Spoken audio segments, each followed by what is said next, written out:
Be a nice weekend of weather for those competing, or if you're going out, maybe enjoying some, I don't know, fall festivities, Matt?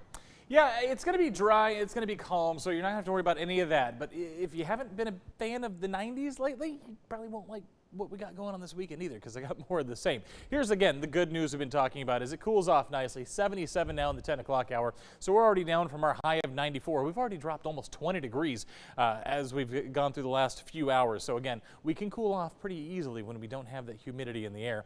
Around the area, we're already down to 73 in Hamilton, Meridian, same thing in Goldthwaite, 77 right now from Temple to Marlin, 76 right now there in Waco. A little bit warmer down in the Brazos Valley, a little bit closer to 80 degrees there. And again, one of the reasons why I've been able to cool off a little bit more efficiently lately is because we haven't had much cloud cover, and we don't have any cloud cover to speak of out there right now.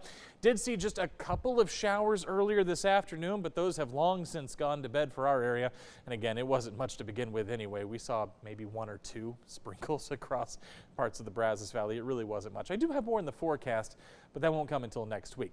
In terms of where we'll be when you wake up tomorrow morning, basically right where we've been the last several days. There in the mid 60s as you wake up tomorrow morning, lower 90s there for tomorrow afternoon, maybe a few spots hanging out in the upper 80s, but I think most of us do generally make that 90-degree mark tomorrow afternoon, which again is running about 5 or 6 degrees above where we should be for this time of the year. Speaking of outdoor plans, got Kansas State traveling into town to take on Baylor from McLean Stadium tomorrow. Hey, if you're heading out, it's an 11 a.m. kick, so if you go out early, it's going to be very nice. 70 there at 9 a.m. up into the lower 80s by kickoff, and then the middle 90s, middle 80s, upper 80s there as we get towards the end of the game. On the other side of town, we got Mississippi State Bulldogs coming into town to take on the Texas A&M Aggies. There from Kyle Field, so a lot of maroon in that game. It's a blackout game for Texas A&M, so only one team will be wearing maroon and white, but hey, it's going to be pretty warm if you're heading out there for tailgating. 89 there at 4 o'clock, and then as we get through the night, we're going to stay in those 80s through most of the game, only getting into the 70s there